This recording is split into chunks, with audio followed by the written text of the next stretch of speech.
It's Monday, March 18th, 2024, and this is episode 305 of You Can Bet On That.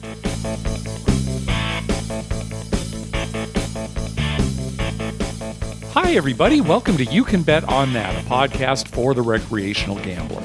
I'm Mark Duvall. And I'm Dr. Mike. Dr. Mike, finally, we have some gambling reports for the listeners. Yes. Amazing. We actually went out and gambled. Yeah, I was in town for just, day and a half? Yeah, very briefly, and we'll talk about that in a second. We'll talk about why we didn't mention it on the show. But about a week and a half ago, listener James, he said he was going to be in Southern California. And on Twitter, he said something like, I wonder if I'll be able to meet up with Mark. And I said, yeah, let me know. And I think he was thinking like, oh, really? Okay, well, then I guess I better make plans to meet up with Mark. Anyway, it was Thursday night. I couldn't believe this. He flew from Florida. He doesn't live in Florida, but he was there for spring training.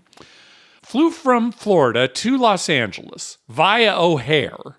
That's a lot of time in the air or at the airport. Then he said he had to wait like an hour for his rental car at LAX. And then he drove to Harrah's, which is well over an hour drive, maybe closer to 2. When he arrived, I'm thinking, oh my gosh, James, you probably just want to go straight to bed, right? He said, no, I'm good. So anyway, we met up at Harrah's, Southern California. I got there a little bit before he did and started up. They had just one craps table open. Oh, by the way, they got rid of their roll to win table. Finally. Yeah, so they don't have that anymore. They replaced it with another regular craps table, so that's good. But they only had one table open. It was a $15 minimum table. I played a little bit before he got there, and it was going very well. When he arrived, I said, here, make some room here. He sidled up to the table, and wouldn't you know it, the very first shooter for him hit the all. And James had 555 on it. I didn't have anything, of course. But what a great way to start. It's like, okay, well, I'm going to be up for the rest of this session. Right. So, Mike, this all, I do want to talk about it a little bit. The shooter needed the 2 and the 8 to make them all. So he hadn't hit the small or the tall yet. The shooter rolled the 2, and everybody's like, woo, okay, and they're getting paid off there. He just needs an 8. Just needs an 8. Have you ever been on a table where the final number, not just the high or low, the final number is a 6 or an 8? You probably have. Yes, I have. I think twice we missed it with a 6, and I can't tell you how many times we've missed it with a 5. So all we needed was the 8. Mike, I cannot tell you how much money was laid against that 8. So many people laid money against the 8. And James and I are talking about I would never do that. I understand, hedging like that, you're guaranteed a win. But the all small tall, it comes up a lot. And I think, just take the wins. And the casino's probably loving it, right? More action for them. Well, the very next roll was an 8. So the casino collects, it must have been about $3,000 from behind the 8. Yeah. Uh-huh. Yeah. And then paid everybody off for the tall and the all. So anyway, the table was very happy, but I've never seen that much money laid against a single number for the all. And usually, it's a 4 or 10, maybe a 5 or 9. It's usually not a 6 or an 8, just because those are so much more likely to come up. But I was a little surprised. Right. The way I look at that is, even if it's a 4 or a 10, if it hits, it hits. Yeah. Right? Yeah. It got bonus money. I don't know. I don't want to discourage people from playing how they like to play. And I certainly understand it, right? You're guaranteeing a win one way or the other. Right. It's just with that, the all comes up. We've talked about it before, how when it comes to the fire bet, that could be a once in a lifetime thing, hitting the 6 numbers on the fire for you. So maybe you hedge that, right? Even if it is a 6 or an 8. Right. But, yeah. Well, and also, if you're a real gambler, you don't want to just win. You want to win the most you possibly can, right? Yeah, right. So that's what I'm thinking. I'm like, okay, I want to win the most I can. And the most I can is just letting it hit. Well, you could argue that winning the most you can would be to hedge it, lay it, and then when a 7 comes up, you won the most you could because you laid against that number. So I'm just saying, be careful with your words, Dr. Mike. Well, yeah, I suppose that's true. But you won't hit the all if it never comes Yeah, up. I know what you're saying. I definitely know what you're saying. So anyway, we were playing there. The table was a little bit crowded, and they opened up another table. So I said to James, "Oh, let's move over there. Let's go change." And so we moved over to a table where William was dealing. Now, Dr. Mike, what happens when you move to a table where William is dealing? You automatically lose all your money. Yeah, it's an automatic loss. Yeah. Yeah. And William's such a nice guy, I know. but we had such a hard time winning with him. And especially if we were up and things were going good, then all of a sudden just boom, bad. So I don't mind saying this on the show because I know he doesn't listen. You know why? Because he said, "Hey, are you and Dr. Mike still doing your show?" So, Yeah. Okay. If so he's that- asking, I'm thinking maybe he's not listening. Anyway, James and I moved over there. It wasn't quite as bad as usual, but it definitely, we started to lose, and it's like, all right, let's stop. So we didn't lose everything that we'd won at the previous table. So we said, hey, let's just call it. Let's go get something to eat. We ate at one of their new fast food places called Best of Cluck, which is a chicken place. We both got chicken fingers. It is really hard to beat Raising Cane's chicken fingers. yeah. I mean, they're so good. And these weren't as good, but they did have we got the spicy kind. They did have a pretty good spice on them, like a New Orleans spice. So they were good. I ate them all up. And then we're thinking, well, what should we do next? And James was talking about carnival games. I said, let's go see what carnival games they have open. And the one table where there was plenty of room, because nobody was playing there, was Let It Ride. I said, your favorite. All right, I'll play a little Reddit. Mike, when's the last time I played Let It Ride? It's probably been 25 years, like when the game first came out. Right. At least that. I remember driving home from Vegas, and Paul's in the car, and the whole time it's Let It Ride. We sat and played a little Let It Ride. I had to have James help me with basic strategy because I certainly didn't know it. I pulled up the Wizards page real quick, but he kept me in line. I actually ended up winning, like $150. Hit some threes of a kind and what have you. So played a little Let It Ride. Then just called it a night. And then James drove back to Orange County. He was attending a conference there, I believe. So it was great to see him, and it was a winning session and good all around. Yeah, and drive all that way, it was worth his while. Yeah, I was really glad that since after that long trip and driving out, just to see me, which I really appreciate. He found out about our show from Crap Vegas. He was telling me that when he did a search on the internet, I think he searched for like Vegas podcasts or something, and they came up first. And then he found out about us from them. So really nice seeing him. So yeah, Mike, you actually came out here to San Diego very briefly. The reason we didn't mention it on the last show was because really you were coming out just to see your dad. Right. Yeah, I was coming to visit them, my mom and dad, and especially my dad. It was like a last minute thing too. I left on Friday, and I think I bought the ticket like Wednesday night or something. Yeah, and we certainly didn't know if and when you'd be available to do any kind of gambling. Right. Yeah. But I did get some time when my dad was sleeping. We did go out and went to Hamul. Yeah, we didn't want to go all the way up to Harrah's because the drive. It's too far. Like an hour. Plus, if I had to get home, you wanted to be fairly close. Plus, we had heard something about Hamul earlier in the week from one of our listeners. And I was talking to the dealers up at Harrah's about it, and they were confirming it. Let's talk about this. All right, California. The law says that all table games have to be based on cards. And so the spirit of the law really was to prevent casinos from dealing things like craps and roulette. And the casinos have gotten around the law by creating craps and roulette that are based on cards. And when they first started doing it in California, they had these very clever ways of doing it with cards, especially when it came to craps. And gradually, almost every casino has adopted this style where you still get to roll dice, but there are 6 rectangles on the table, and they shuffle cards, ace through 6, before every shooter, and place these cards in these rectangles. The rectangles represent the pips on the dice, and when they're rolled, you don't look at the total of the pips. You look at the rectangles corresponding to the pips and what cards are there. So you could roll a 3-4 on the dice, but then the cards at locations 3 and 4 might be 2-6. Right. So the roll is an 8. Yeah. And so most of the time, the dealers out there, when somebody's new, they'll say, just look at the cards, whatever cards they push Don't up. even look at the dice. Don't even look at the dice.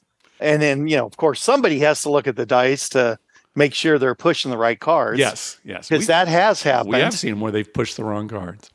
But anyway, yeah, it's just basically whatever cards they push out. So we heard a rumor that Hamul was not shuffling the cards, but in fact putting the ace in the 1 rectangle, the deuce in the 2 rectangle, the tray in the 3 rectangle, and all so on up to the 6 in the 6 rectangle, and just leaving them there.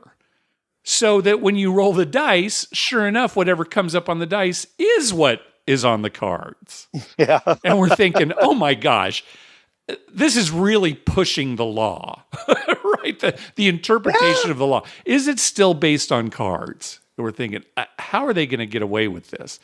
Well, we did find out that if a shooter wants them to shuffle the cards before their roll, they will.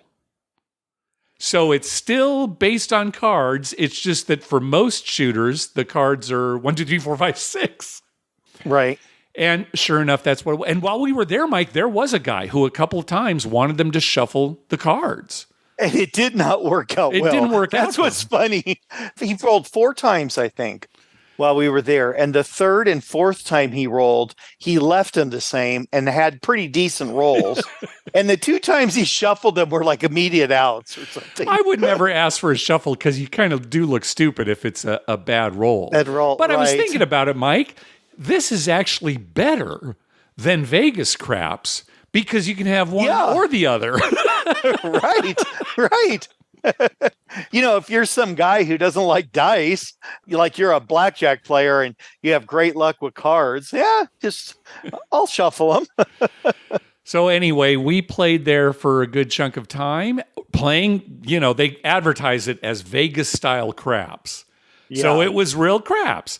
Now, I think the way they get around it, Mark, if you notice, not all of them, but a fair amount of dealers, when they were on the stick, they would still push the cards forward. They'd still push the cards forward. 2-5 on the dice. They'd push the 2 and the 5. 2 and the 5. They'd do it. And I don't blame them, right? Because they're trying to stay within the law. And, if the sheriff's department comes out, they're saying, look, we're still based on cards. Yeah, that technically is. It's still based on those cards, right? Yeah, I guess so. You just changed your rule about when you shuffle.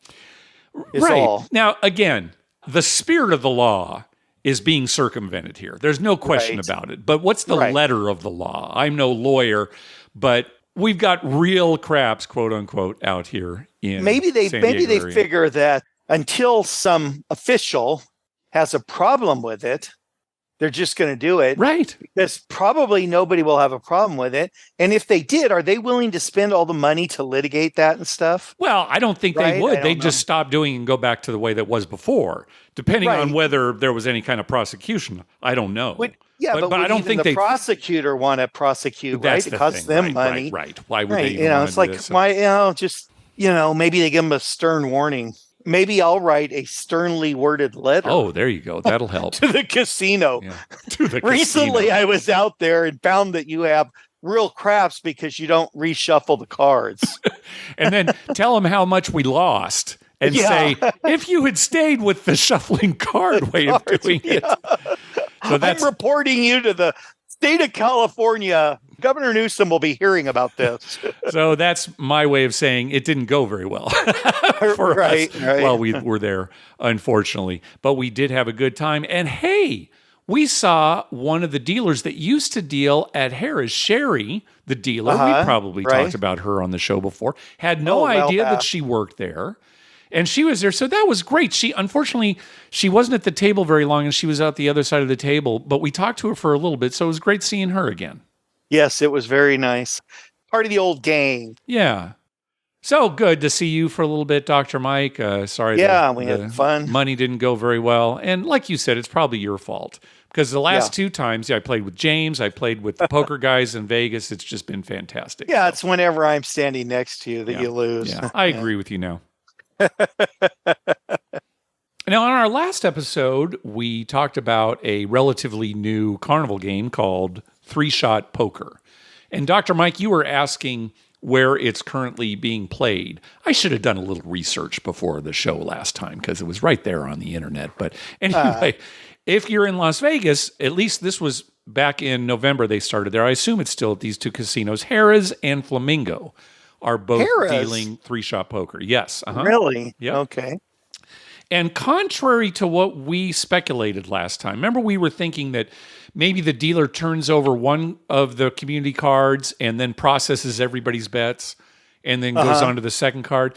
No, the dealer turns over all three community cards and goes and settles all of one player's three different bets and then moves on to the next player. So, you were talking about how slow it is. Yeah, definitely slow. I mean, the dealer has to look and really make sure that they're not messing up. Oh, I'm sorry, you had a pair. Or, I didn't see that straight. Right. So, yeah, it maybe takes a little bit longer.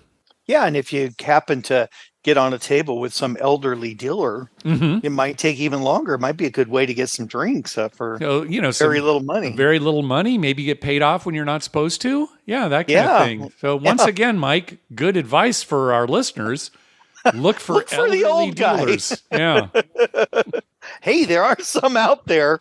You want to go right across the street to Caesar's Palace and see the oldest drink attendant in the history of the world. Yeah, cocktail servers and dealers. The problem is they're all pretty surly, so you kind of have to deal with that as well. Mark, that comes with age. You've been with me. Oh, yeah, I certainly know.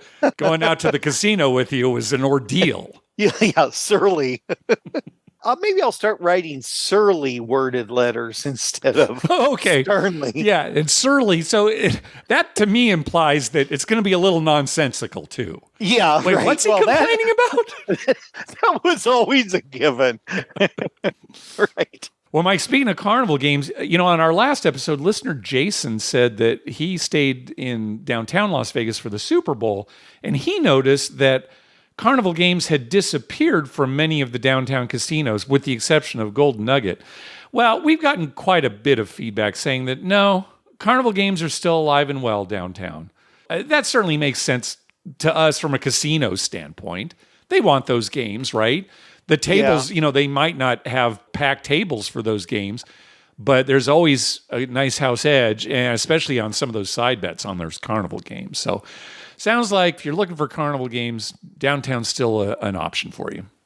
Yeah, and if you're elderly, downtown seems to have more elderly people, an older crowd. So, they want those carnival games because they're confusing. So I don't know if an older crowd is downtown, but certainly a more surly crowd is downtown. Absolutely. Definitely more surly. Yeah. But there's an older group, in some of those downtown casinos that have nightclubs, you see a lot of 70, 80-year-olds lined up, waiting for the club. I think grizzled elderly is what you find downtown more than anything else. Waiting for the club to open at 1 p.m. 1 to 4 senior night. That's right. What do you mean I got the wrong shoes on? That's Tim Dresden with his New Balance shoes trying to get... That's good. Hey, thanks to everyone who's been clicking through our Amazon link. Remember, whenever you're going to buy something through Amazon, please go to our page first. You can bet on that.com and click through our Amazon link towards the top of the page. All right, let's move on to voicemails. First up is Charlie. Hi, Mark and Dr. Mike. This is Charlie from Iowa. I wanted to mention, I heard something about my last trip to Vegas where we stayed at Circa for part of the trip.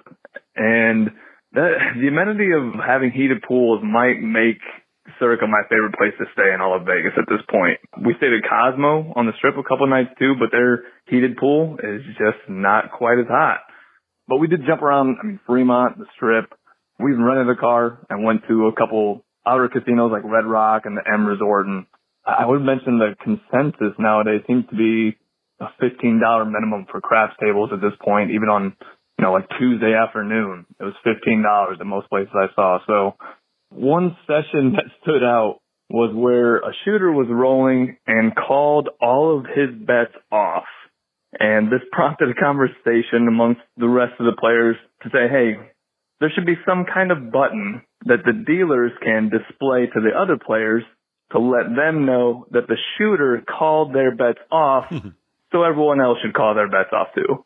I'm not superstitious at all, so I didn't really entertain the idea of this being useful, but it was funny just to talk about with the other players and thought you guys might have, something to say about it. But other than that, appreciate the podcast. Good luck. Well, what was the next roll? I want the end of that story.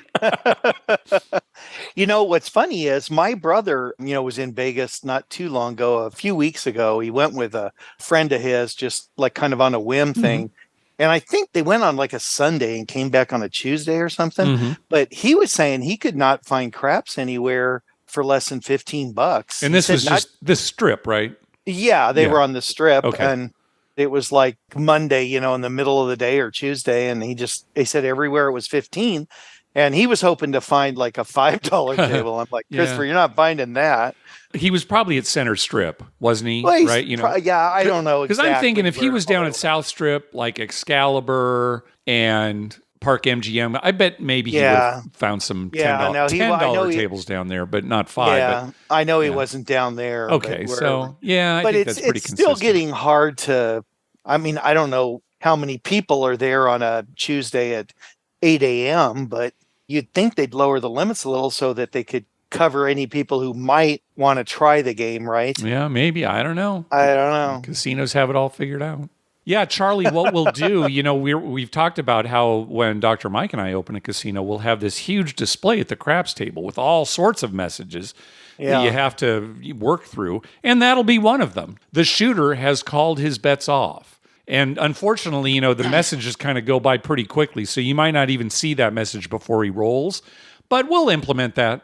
Yeah, that'll be one of the things down on the ticker at the bottom, because that's like, you have to know that right away. Okay. So it just flashes by really quick at the bottom. The top will be things like, enjoy our heated pools. Where else can you have heated pools? That's right. That kind of stuff. The cocktail server should be arriving within 2 minutes. Yeah. Bet accordingly. Right. Don't hold us to that. Yeah, that's right. I guess different strokes for different folks. I always enjoyed the hot showers, but if heated pool's your thing. What are you talking about? Hot showers? Yeah, remember we always said we hated it when the shower didn't get warm enough. In the hotel room? In a hotel room, yeah. Yeah, okay. And that was my big beef, and Charles' big beef is... I see, because Charlie was talking about heated pools. Heated pools, yeah. Thank you. You threw me for a loop here. Yeah, I like when the showers in my room are hot. If that's what you're getting at, Dr. Mike, I guess I would hold that as a higher priority than the heated pools. Than the heated pools. Well, different strokes for different folks. Keep me on my toes, Dr. Mike. Though, seriously, they should all have heated pools, right? Well, I mean, it does get cold in Vegas. Yeah, but is it worth it to them if nobody's going out? If it's too cold, doesn't matter how hot the pool is, right? Nobody's going to be out there. That's why you got to have these huge heated cabanas. So even when it's 28 degrees out there, they can sit around in their swimsuits and then go into the nice heated pool and play craps. Yeah. Have you started on the business plan for our casino? I'd like to see I've got that initial... down. I've got that down a little low on the list right now, but it's coming. All right. Thank you. Next call. Hey, Mark and Dr. Mike. This is Tony from Jamestown. Just a question for you. A lot of opinions on, hey, I like a fast craps game, I like a slow craps game. Your thoughts on this topic? Personally, I go to craps for the vibe of the table. I'm looking for a happy table with happy shooters. If you want to just grab the dice and wing them down there and that makes you happy and the table's vibing good, that's it. You're my guy. If you want to roll them against the wall 14 times and then take 12 seconds to set them and then throw them down there. Hey, if we're doing well and the mood is good, have at it. I'm just going to sip my drink and move on. How do you like it? How do you like to play at the craps table? All right. Tony said he was going to ask the Crap Vegas boys the same question. I think I know what they're going to say. But I kind of look at this as two separate questions. Now, what do we prefer, a slow game or a fast game? Well, we prefer a fast game. Yes. But it's way more important to us that we have a good crew, that the vibe is good, not because that's going to affect the dice, just because we're going to enjoy ourselves more. Right. Yeah, fun players at the table. That's the most important thing. And as long as that's happening, we're not sitting there gritting our teeth because the game's not going quickly. We're still having a good time. So that's more important to us. Everything else being even, yeah, we'd prefer a fast game. Right. If you're at two tables that both have a good vibe and, you're having a good time, I'd prefer it be fast. Yeah. But if one table was a bunch of happy people who aren't winning and the other table was some surly guy going fast, I don't know. I might go with the surly, I guess. Okay. As you were actually working through your answer, you kind of changed your mind there. But very good. Well, and again, the Crap Vegas boys are the same too. You and I, we will go up to an empty table more often than not because we like that fast game. And we don't know what the vibe is going to be like when we go up to an empty table unless we know the dealers. So if we're on a table and we're winning, the rolls are going good, and there's maybe just one guy on the table who kind of slows the game down, a lot with whatever his antics are, I can deal with that because then you and I will just make fun of him the whole time, amongst ourselves. And Mike, there have been plenty of times too where we've been on a full table that maybe is going slow, but we're having a great time. And meanwhile, there's an empty table just a few feet away that we don't go to, even though we know it'll be faster because we're having a good time where we are. Yeah, we'll stay. Yeah. Yeah, I think for us, it is all about having a fun time. But like you said, all things being equal, I like it a little faster. Because I don't want to stand there and watch a guy roll it against the wall 14 times. Yeah, right. And then immediately 7 out. And then you ask them what went wrong. I'm surprised we haven't been punched. Really? We have never asked anybody what went wrong. Unless it's one of our friends. Hey, what went wrong? Yeah. I'll ask you. Hey, Mike. If you're our friend, you get the full brunt. Why didn't you pass the dice, idiot? You say that sometimes. To you. And other people on the table hear it, and they either look shocked or they like, wow, he's pretty mad. Yeah, they're agreeing. Right. That guy, Mark, he knows what he's talking about. All right, well, hopefully we answered your question, Tony. Next call. Hi, guys. Long-time listener, first-time caller. My name is Nish from San Diego. That's Nish. I just wanted to call in with my first trip report. I went to Vegas last weekend with my brother-in-law, who I always go with, and some friends who were new to Vegas. I told them to carve out their Saturday for craps at Ellis Island, as I thought it would be a pretty good beginner spot. They were pretty intimidated at first, but I knew they would get it and love it. Both my brother-in-law and I patiently explained it to them, and at the end, it was 2 a.m. on a Saturday, and we had to tell them it was time to go. They were having so much fun. I'm both happy and I'm a little worried that I've ruined 4 lives. As far as the trip itself, I came out slightly ahead personally, and no one else lost too much money, which was a good trip all around. As for my gambling, I finally felt brave enough to max my odds on a 4 and 10, and oh boy, when that hit, it felt good. Then, of course, I got greedy and started doubling my come bets to double my max bets, and lost a lot of money on that roll to green. My question to you both is, when did you feel like you were ready to, quote-unquote, graduate to higher buy-in tables? Was it a factor of having more of a bankroll in general, or just being more comfortable with the odds and the probabilities and just kind of going for it? Thank you. Big fan. I think for me, it was bankroll. I guess the general... See, it's interesting because the table limits jumped up after the pandemic. So in some ways, at least I was forced to play at some higher limits than I originally planned to. But then I also changed the way that I played. Instead of maybe a 3-point molly with full odds, I was just placing the 6 and 8 for the minimum, something like that. But if you're sort of asking for advice, I mean, I know it's exciting to bet more. And I know one of the reasons we gamble too is for that excitement and the risk. But really, you shouldn't think about moving up to higher minimums until your bankroll is bigger or until you have more disposable income. There's the voice of reason. Take it away, Dr. Mike. I was born this way. It's a genetic problem. Yeah. I know because I've been tested. For me, it's just I like the rush of like full odds, right? Yeah. If I don't have full odds and it hits, I feel terrible, even though I just won. Yeah. Even when it, maybe I'm only like, a few bucks away from full odds. And when I have full odds, it's like Nish said, I feel like, all right, that 4 hit and, here comes my payment, like $500 or something. Oh, I know. Well, that was the other thing about Hamul too, 10 times odds for every number. So yeah, when those 4s and 10s hit, that was great. And it shoots you up. And, we're there to gamble. So we're hoping that we have a run of 4s or 10s or, that's not a reason to, like, if you don't have it, don't play it. But I don't know. I think some people are just scared that way. Okay. So you don't really have an answer necessarily as like there was some catalyst that made you decide you wanted to jump up. You've just always kind of been that way. And as long as you had the money in front of you to do it, you do right. it. I think it's genetic. It's like a lot of things in life are that way, right? Like you're playing basketball. I played basketball in, high school and stuff. And you're either one of those guys who takes chances and drives in the middle and goes for it, or you're one of the guys that sits back and kind of prefers a slower type game.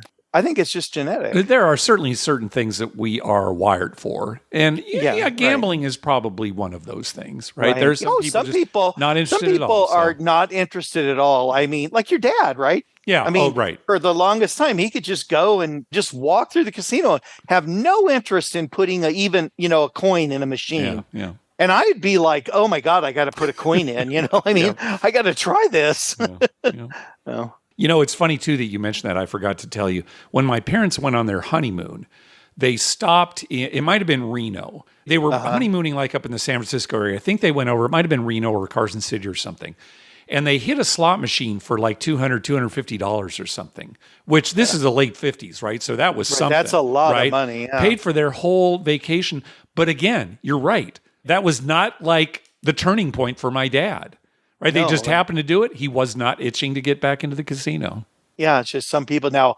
A lot of people would be like, "Oh, we got to do that again." Right? Remember? Yeah, my dad and mom actually, when I was little, they toyed with the idea of moving up to St. George from San Diego, and they made several trips up there. And St. George is where? St. George, Utah. It's at the. Of course. Right. Yeah, it's across the border. I just wanted to make sure all our listeners knew. But I've been to St. George. Okay. They drove up there several times to check things out and look at some business opportunities, things like that.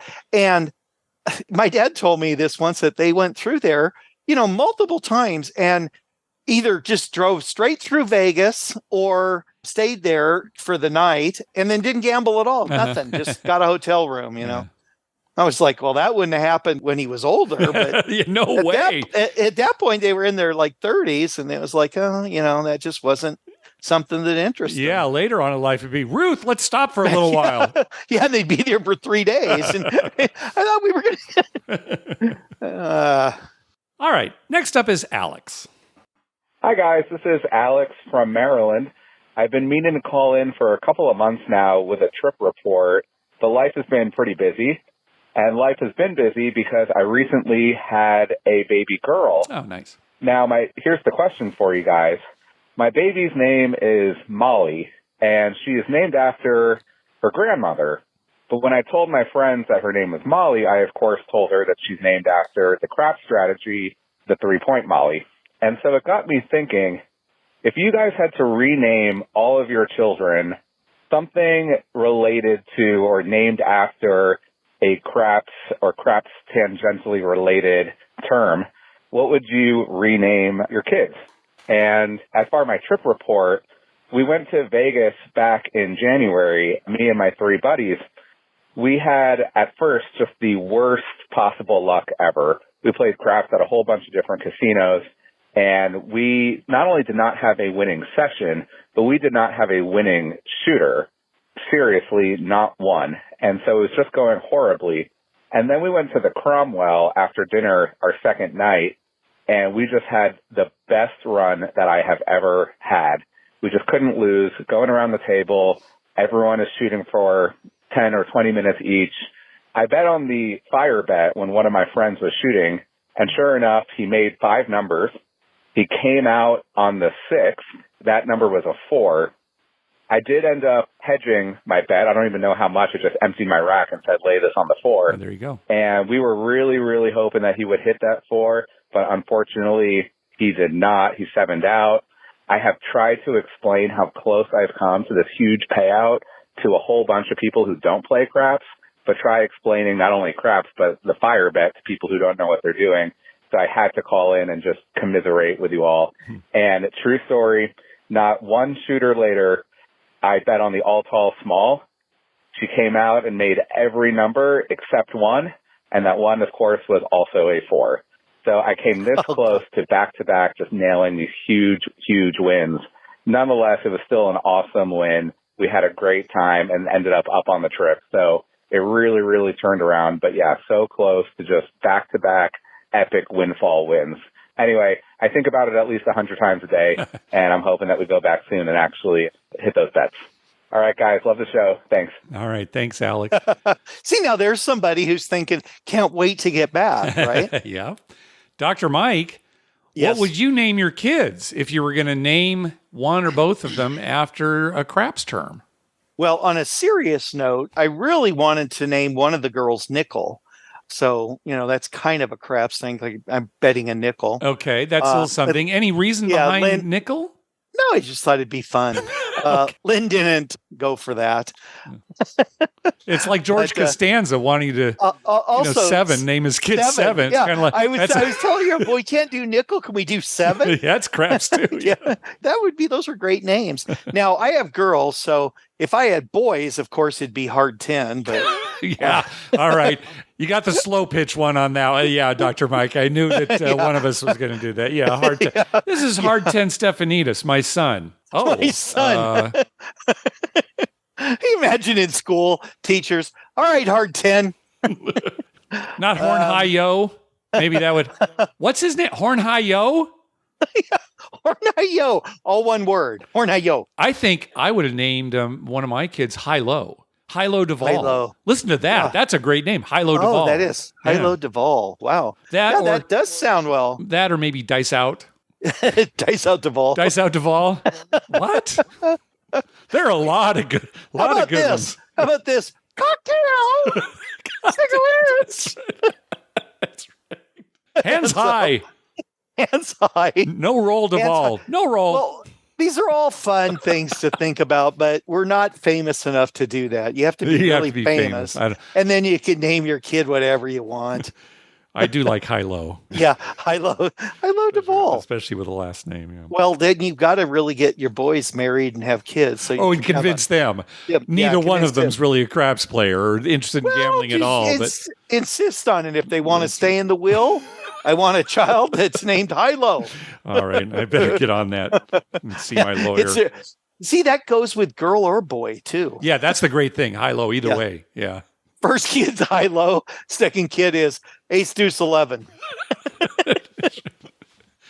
Oh, there's so many good choices. Third kid's Horn. That's right. Center Field 9. We could go here and just name craps terms for the rest of the show, and it would be hilarious. All right, let's move on. I don't want to belabor this. Yeah, that's the kind of subject you don't want to start me on. Next call. Mark and Dr. Mike, this is Dylan from Houston. Finally made it out to Japan. Gambling is illegal in Japan, from my understanding, but gambling is alive and well over there. I walked into this one sort of like half arcade, half coin push / slot parlor, and they even had Fortune Cup, like their own version of Fortune Cup. All the games were extremely complicated. Let me give you an example of one of the versions of coin push they had. It was like a giant carousel where you could seat 10 people. And inside of the carousel, there was like a vertical pachinko aspect to the coin push machine. And then there was also like a little video arcade aspect to it. I couldn't figure out heads from tails from that thing. But went to a pachinko parlor. This is the only gambling I actually did over there. Pachinko is everywhere over there. And they're, again, super complicated seeming, at least, video arcade machines. But really, you get a bunch of metal balls after you insert your money. I inserted about 1,000 yen. It's like $6. There's this flipper that doesn't really feel that tactile. Like, it doesn't matter how hard you press it. It seems like the pressure on the balls are all just kind of automatic. Anyways, after about 20 minutes of not knowing what I'm doing, I'm out of balls, and then I press this button, and then it gives me a card. It looks like a Players Club card or maybe like a hotel key card. And then I was directed to put it in a machine that gave me back 650 yen. So for 20 minutes, that's not a bad loss, and I was able to charge my phone and the USB port in the machines, so that wasn't bad. I did see a poker room. It was closed, unfortunately, so I couldn't see what variant of poker they played, but beneath it was a mahjong room. Probably pronouncing that wrong, don't know how to play that at all, but I saw they were playing 4 to a table with tiles. Anyways, got a trip coming up, April 20th, going to the Golden Nugget for 2 nights, comped, going to try to get some revenge. Anyways, hope you guys are doing well, and thanks. Yeah, like you said, Mike, mahjong. That's pretty popular here. Yeah, a lot of people play it here. Yeah, not just in the Japanese community, yeah. Mike, have you played a lot of pachinko? No, I mean, I played it before, but not a lot. When I was a kid, San Diego's a big Navy town. And so a lot of my friends' dads were in the Navy, and they'd be stationed over in Japan, and they'd bring back these pachinko machines. Yep. So I'd go over to a friend's house in their garage and just, play forever on it. So it is kind of fun. Yeah, that's exactly for me, too. A friend had one. Yeah. Probably because his dad got it somewhere. But yeah, I played that at his house. He had it in his bedroom. Oh, yeah, sure. Huge over in Japan. Just, Yeah.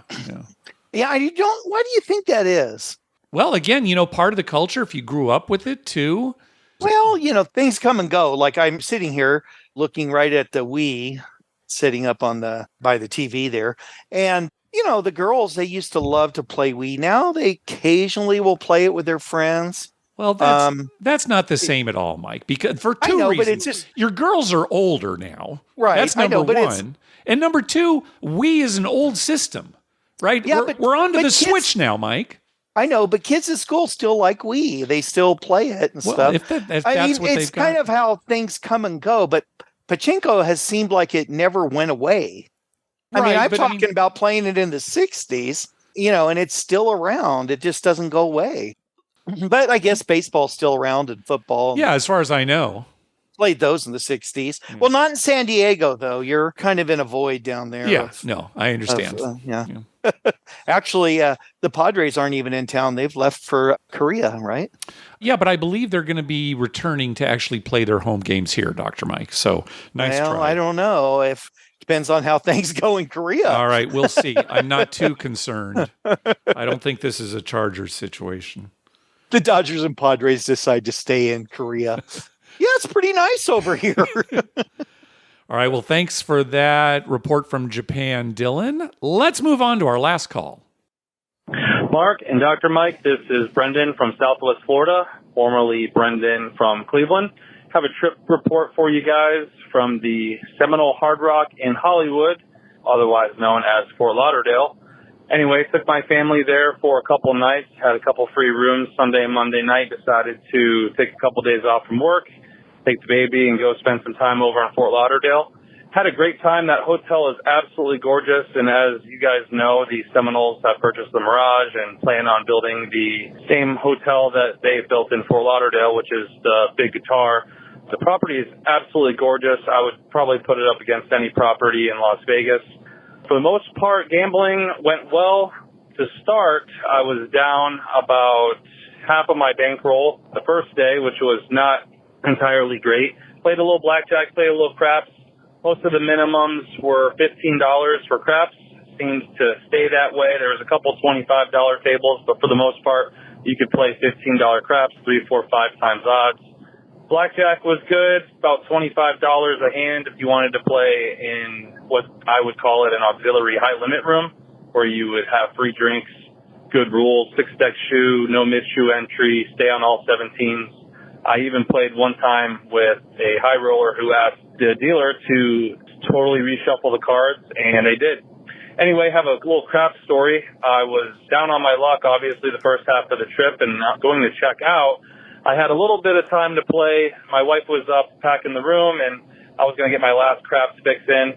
I hop on this table, and he held the dice for an hour. I won all of my money back and $1,000. I was unfortunately that guy who cashed out at the table because it was time for checkout, and I knew my wife was going to be upset at me. I cashed out, and 4 rolls later, he 7'd out after an hour and a half of rolling the dice. But everybody was in good spirits. It was a great time. I think Fort Lauderdale having craps and roulette, I really feel no need to go back to Vegas when I have a Vegas hotel in my backyard. Love what you guys do. Thank you. Yeah, and Brendan's kind of echoing what we've said in the past. We love Vegas, but the number one reason we love Vegas is for the gambling, and everything else is a far away second place. And we know there are plenty of people who love Vegas for reasons other than gambling, and that's great. And that's why Vegas has had to kind of change itself, is because it's so easy to go to a local casino and get the Vegas experience from a gambling standpoint. And that's kind of what's most important to us. Yeah, and some of these local casinos, though, are starting to branch out and getting into more shows and sure, these venues. Yeah, I know that. They're still not Vegas quality, but I'm wondering how long it's going to be before they get there for that too. Maybe, I don't know. There will never be anything quite like Vegas, I don't think. But again, we're just looking through the gambler's eye, and gosh, Mike, when you were out here, we were talking about Hamul, how close it was to us, right? And now it's kind of like real craps, and they don't even have a hotel. Right. They certainly don't have a lot of extra things there, but oh my gosh, we'd be there all the time now if you still lived They're here. building a hotel, though. They are. So. That's true, right? That's true. Yeah, that would be the place to go. We always used to say, well, we go out to Harrah's, we drive all that way because we get points that are worth getting rooms and stuff in Vegas. Well, if you can just go to Hamul, that in 10 minutes, why do you ever need to go to Vegas if you're just going for gambling? And again, one of the reasons that we loved going to Harrah's was they gave us so much, and as far as free play and stuff. When I was there with James last week, I just got $20 in free play, and I had to earn 150 tier credits to get it. So, their free play's gone down significantly. I wanted to touch on something here. Brendan was talking about having to cash out in the middle of a roll because you've got to get going. That happened to me one time too. It was the old Las Vegas Hilton, and I had a plane to catch. But, we would never do that without kind of a time crunch reason. Right. But we'd probably be better off if we did that more often than sticking around, because you're probably going to end up with more money than if you stick around for, 3, 4, even 5 more rolls. Yeah, we'll go in to every casino, and before we go to the table, we'll make a reservation somewhere. Okay. Just it doesn't have to be food, just anything. Oh, I'm getting a facial at 4. I've got to cash out at 3:55. We'll see if that works. Yeah. I'm guessing it won't.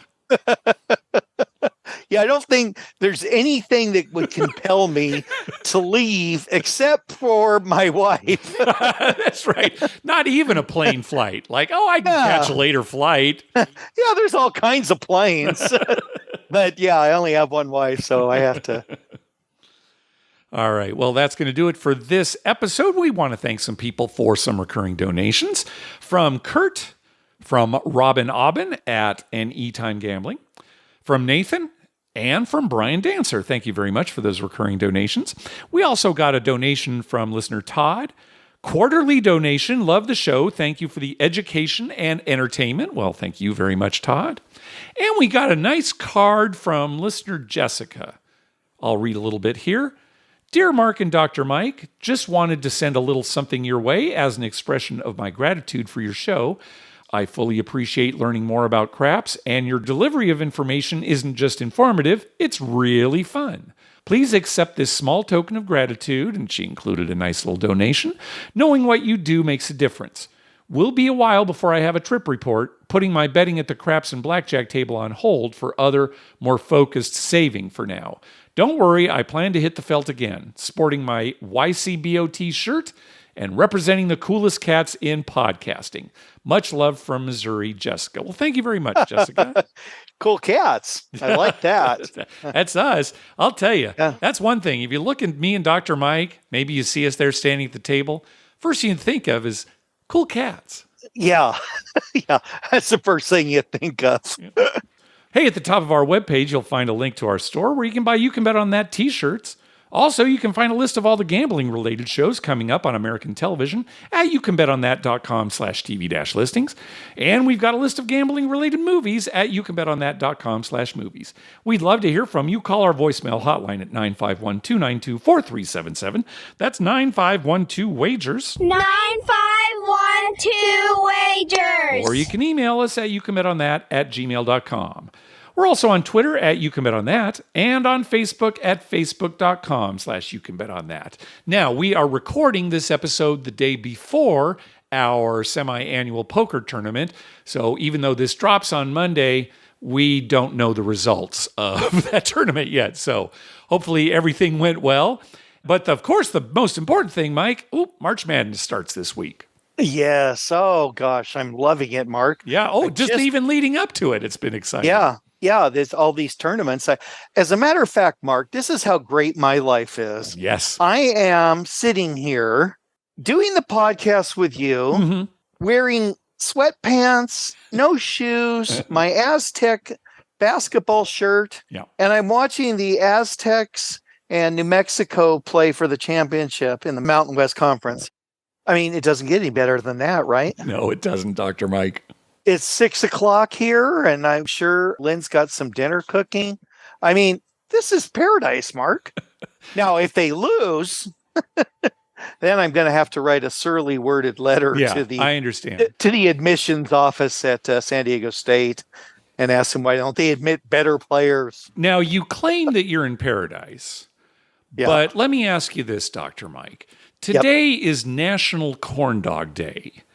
And my son Charles and I went to Wiener Schnitzel where they had 4 corn dogs for $4 and we chowed down. You live in this so-called paradise. Where's your closest Wiener Schnitzel?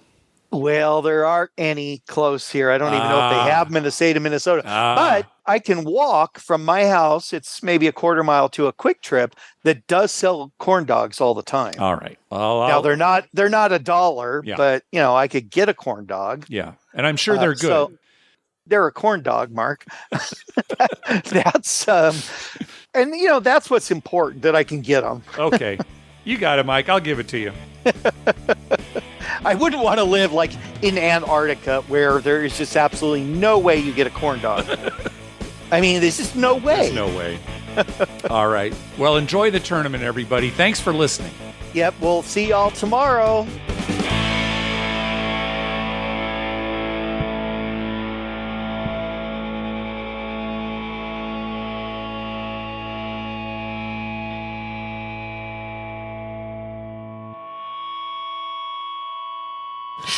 Oh, sweet mother, I love you, Dr. Mike.